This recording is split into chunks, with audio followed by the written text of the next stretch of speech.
وَاتْلُ عَلَيْهِمْ نَبَأَ بَنَيْ آدَمَ بِالْحَقِّ إِذْ قَرَّبَا قُرْبَانًا فَتُقُبِّلَ مِنْ أَحَدِهِمَا وَلَمْ يُتَقَبَّلْ مِنَ الْآخَرِ قَالَ لَأَقْتُلَنَّكَ قَالَ إِنَّمَا يَتَقَبَّلُ اللَّهُ مِنَ الْمُتَّقِينَ۔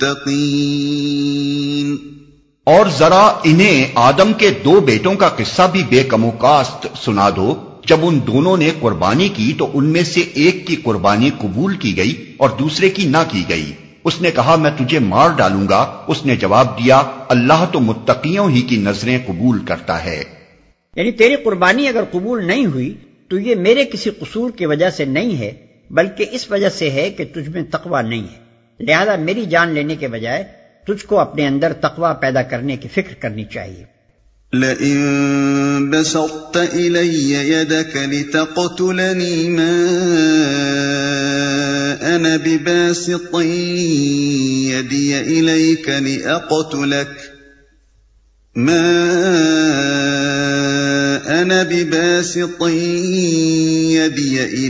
لِأَقْتُلَكَ إِنِّي أَخَافُ اللَّهَ رَبَّ الْعَالَمِينَ۔ اگر تو مجھے قتل کرنے کے لیے ہاتھ اٹھائے گا تو میں تجھے قتل کرنے کے لیے ہاتھ نہ اٹھاؤں گا، میں اللہ رب العالمین سے ڈرتا ہوں، میں تجھے قتل کرنے کے لیے ہاتھ نہ اٹھاؤں گا۔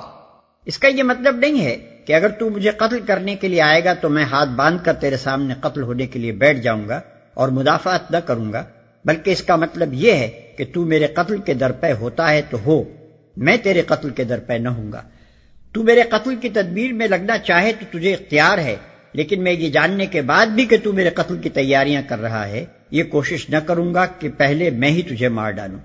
یہاں یہ بات سمجھ لینی چاہیے کہ کسی شخص کا اپنے آپ کو خود قاتل کے آگے پیش کر دینا اور ظالمانہ حملے کی مدافعت نہ کرنا کوئی نیکی نہیں ہے۔ البتہ نیکی یہ ہے کہ اگر کوئی شخص میرے قتل کے در پہ ہو اور میں جانتا ہوں کہ وہ میری گھات میں لگا ہوا ہے تب بھی میں اس کے قتل کی فکر نہ کروں اور اسی بات کو ترجیح دوں کہ ظالمانہ اقدام اس کی طرف سے ہو نہ کہ میری طرف سے۔ یہی مطلب تھا اس بات کا جو آدم علیہ السلام کے اس نیک بیٹے نے کہی، انی اريد ان تبوء بإثمي وإثمك فتكون من اصحاب النار وذلك جزاء الظالمین۔ میں چاہتا ہوں کہ میرا اور اپنا گناہ تو ہی سمیٹ لے اور دوزخی بن کر رہے، ظالموں کے ظلم کا یہی ٹھیک بدلہ ہے، میرا اور اپنا گناہ تو ہی سمیٹ لے۔ یعنی بجائے اس کے کہ ایک دوسرے کے قتل کی صحیح میں ہم دونوں گناہ گار ہوں، میں اس کو زیادہ بہتر سمجھتا ہوں کہ دونوں کا گناہ تنہا تیرے ہی حصے میں آ جائے، تیرے اپنے قاتلانہ اقدام کا گناہ بھی اور اس نقصان کا گناہ بھی جو اپنی جان بچانے کی کوشش کرتے ہوئے میرے ہاتھ سے تجھے پہنچ جائے۔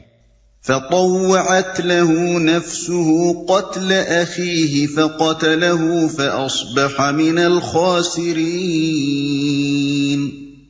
آخر کار اس کے نفس نے اپنے بھائی کا قتل اس کے لیے آسان کر دیا اور وہ اسے مار کر ان لوگوں میں شامل ہو گیا جو نقصان اٹھانے والے ہیں۔ فبعث الله غرابا يبحث في الأرض ليريه كيف يواري سوءة أخيه قال يا ويلتى أعجزت أن أكون مثل هذا الغراب فأواري سوءة أخي فأصبح من النادمين۔ پھر اللہ نے ایک کوا بھیجا جو زمین کھودنے لگا تاکہ اسے بتائے کہ اپنے بھائی کی لاش کیسے چھپائے۔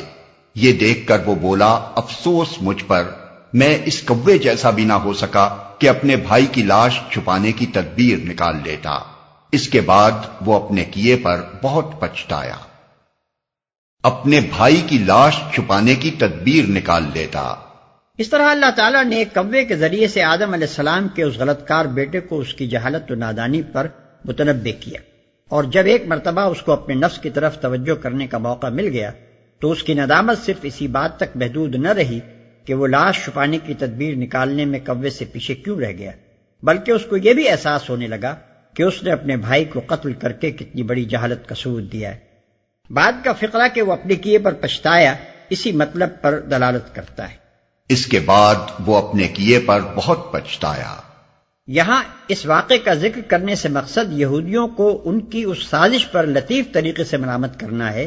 جو انہوں نے نبی صلی اللہ علیہ وسلم اور آپ کے جلیل القدر صحابہ کو قتل کرنے کے لیے کی تھی۔ دونوں واقعات میں مماثلت بالکل واضح ہے۔ یہ بات کہ اللہ تعالیٰ نے عرب کے ان امیوں کو قبولیت کا درجہ عطا فرمایا اور ان پرانے اہل کتاب کو رد کر دیا، سراسر اس بنیاد پر تھی کہ ایک طرف تقویٰ تھا اور دوسری طرف تقویٰ نہ تھا، لیکن بجائے اس کے کہ وہ لوگ جنہیں رد کیا گیا تھا اپنے مردود ہونے کی وجہ پر غور کرتے اور اس قصور کی تلافی کرنے پر مائل ہوتے جس کی وجہ سے وہ رد کیے گئے تھے، ان پر ٹھیک اسی جاہلیت کا دورہ پڑ گیا جس میں آدم علیہ السلام کا وہ غلط کار بیٹا مبتلا ہوا تھا،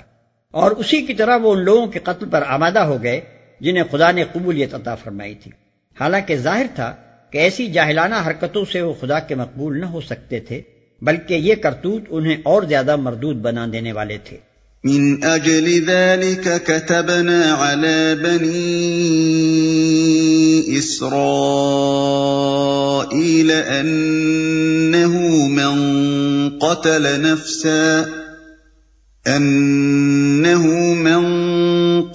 نفسا بغير نفس او فساد في الارض فكأنما قتل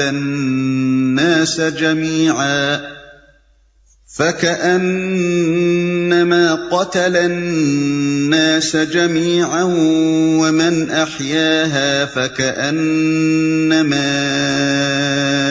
أحيا الناس جميعا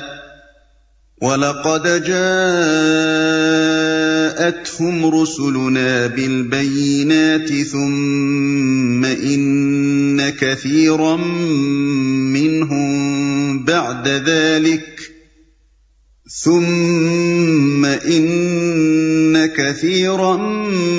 مِّنْهُمْ بَعْدَ ذَلِكَ فِي الْأَرْضِ لَمُسْرِفُونَ۔ اسی وجہ سے بنی اسرائیل پر ہم نے یہ فرمان لکھ دیا تھا کہ جس نے کسی انسان کو خون کے بدلے یا زمین میں فساد پھیلانے کے سوا کسی اور وجہ سے قتل کیا، اس نے گویا تمام انسانوں کو قتل کر دیا، اور جس نے کسی کی جان بچائی اس نے گویا تمام انسانوں کو زندگی بخش دی۔ مگر ان کا حال یہ ہے کہ ہمارے رسول پے در پے ان کے پاس کھلی کھلی ہدایات لے کر آئے، پھر بھی ان میں بکثرت لوگ زمین میں زیادتیاں کرنے والے ہیں۔ اسی وجہ سے بنی اسرائیل پر ہم نے یہ فرمان لکھ دیا تھا، یعنی چونکہ بنی اسرائیل کے اندر انہی صفات کے آثار پائے جاتے تھے جن کا اظہار آدم کے اس ظالم بیٹے نے کیا تھا، اس لیے اللہ تعالیٰ نے ان کو قتل نفس سے باز رہنے کی سخت تاکید کی تھی اور اپنے فرمان میں یہ الفاظ لکھے تھے۔ افسوس ہے کہ آج جو بائبل پائی جاتی ہے وہ فرمان خداوندی کے ان قیمتی الفاظ سے خالی ہے۔ البتہ تلمود میں یہ مضمون اس طرح بیان ہوا ہے،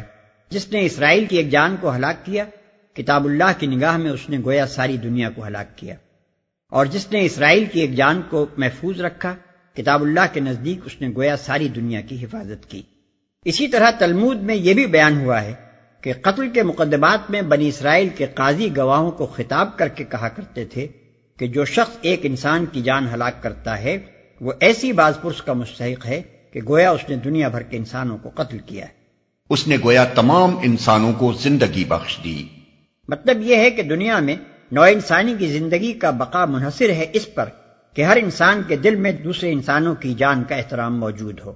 اور ہر ایک دوسرے کی زندگی کے بقا و تحفظ میں مددگار بننے کا جذبہ رکھتا ہو۔ جو شخص ناحق کسی کی جان لیتا ہے وہ صرف ایک ہی فرد پر ظلم نہیں کرتا بلکہ یہ بھی ثابت کرتا ہے کہ اس کا دل حیات انسانی کے احترام سے اور ہمدردی نو کے جذبے سے خالی ہے،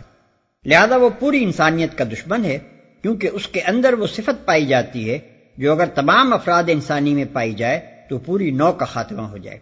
اس کے برعکس جو شخص انسان کی زندگی کے قیام میں مدد کرتا ہے وہ در حقیقت انسانیت کا حامی ہے، کیونکہ اس میں وہ صفت پائی جاتی ہے جس پر انسانیت کے بقا کا انحصار ہے۔ انما جزاء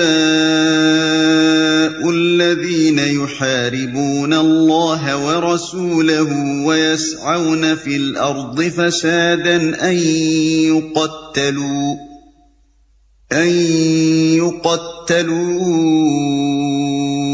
او يصلبوا او تقطع ايديهم وارجلهم من خلاف او ينفوا من الارض ذلك لهم خزي في الدنيا ولهم في الآخرة عذاب عظيم إلا الذين تابوا من قبل أن تقدروا عليهم فاعلموا أن الله غفور رحيم۔ جو لوگ اللہ اور اس کے رسول سے لڑتے ہیں اور زمین میں اس لیے تگ و دو کرتے پھرتے ہیں کہ فساد برپا کریں، ان کی سزا یہ ہے کہ قتل کیے جائیں یا سولی پر چڑھائے جائیں یا ان کے ہاتھ اور پاؤں مخالف سمتوں سے کاٹ ڈالے جائیں یا وہ جلا وطن کر دیے جائیں۔ یہ ذلت و رسوائی تو ان کے لیے دنیا میں ہے اور آخرت میں ان کے لیے اس سے بڑی سزا ہے، مگر جو لوگ توبہ کر لیں قبل اس کے کہ تم ان پر قابو پاؤ۔ تمہیں معلوم ہونا چاہیے کہ اللہ معاف کرنے والا اور رحم فرمانے والا ہے۔ اور زمین میں اس لیے تگ و دو کرتے پھرتے ہیں کہ فساد برپا کریں۔ زمین سے مراد یہاں وہ ملک یا وہ علاقہ ہے جس میں امن و انتظام قائم کرنے کی ذمہ داری اسلامی حکومت نے لے رکھی ہو، اور خدا و رسول سے لڑنے کا مطلب اس نظام صالح کے خلاف جنگ کرنا ہے جو اسلام کی حکومت نے ملک میں قائم کر رکھا ہو۔ اللہ تعالیٰ کی مرضی یہ ہے اور اسی کے لیے اس نے اپنا رسول بھیجا تھا کہ زمین میں ایک ایسا صالح نظام قائم ہو جو انسان اور حیوان اور درخت اور ہر اس چیز کو جو زمین پر ہے امن بخشے، جس کے تحت انسانیت اپنی فطرت کے کمال مطلوب کو پہنچ سکے، جس کے تحت زمین کے وسائل اس طرح استعمال کیے جائیں کہ وہ انسان کی ترقی میں مددگار ہوں، نہ کہ اس کی تباہی و بربادی میں۔ ایسا نظام جب کسی سرزمین میں قائم ہو جائے تو اس کو خراب کرنے کی صحیح کرنا، قطع نظر اس سے کہ وہ چھوٹے پیمانے پر قتل و غارت اور رہزنی و ڈکیتی کی حد تک ہو یا بڑے پیمانے پر صالح نظام کو الٹنے اور اس کی جگہ کوئی فاسد نظام قائم کر دینے کے لیے، دراصل وہ خدا اور اس کے رسول کے خلاف جنگ ہے۔ یہ ایسا ہی ہے جیسے تقسیم سے پہلے بر صغیر میں ہر اس شخص کو جو ہندوستان کی برطانوی حکومت کا تختہ الٹنے کی کوشش کرتا تھا بادشاہ کے خلاف لڑائی یعنی waging bar against the king کا مجرم قرار دیا جاتا تھا، چاہے اس کی کارروائی ملک کے کسی دور دراز گوشے میں ایک معمولی سپاہی کے خلاف ہی کیوں نہ ہو، اور بادشاہ اس کی دسترس سے کتنا ہی دور ہو، یا وہ جلا وطن کر دیے جائیں۔ یہ مختلف سزائیں برسبیل اجمال بیان کر دی گئی ہیں تاکہ قاضی یا امام وقت اپنے اجتہاد سے ہر مجرم کو اس کے جرم کی نوعیت کے مطابق سزا دے۔ اصل مقصود یہ ظاہر کرنا ہے کہ کسی شخص کا اسلامی حکومت کے اندر رہتے ہوئے اسلامی نظام کو الٹنے کی کوشش کرنا بدترین جرم ہے اور اسے ان انتہائی سزاؤں میں سے کوئی سزا دی جا سکتی ہے۔ اللہ معاف کرنے والا اور رحم فرمانے والا ہے۔ یعنی اگر وہ صحیح فساد سے باز آ گئے ہوں اور صالح نظام کو درہم برہم کرنے یا الٹنے کی کوشش چھوڑ چکے ہوں اور ان کا بعد کا طرز عمل ثابت کر رہا ہو کہ وہ امن پسند، مطیع قانون اور نیک چلن انسان بن چکے ہیں، اور اس کے بعد ان کے سابق جرائم کا پتہ چلے تو ان سزاؤں میں سے کوئی سزا ان کو نہ دی جائے گی جو اوپر بیان ہوئی ہے۔ البتہ آدمیوں کے حقوق پر اگر کوئی دستدرازی انہوں نے کی تھی تو اس کی ذمہ داری ان پر سے ساقط نہ ہوگی۔ مثلا اگر کسی انسان کو انہوں نے قتل کیا تھا یا کسی کا مال لیا تھا یا کوئی اور جرم انسانی جان و مال کے خلاف کیا تھا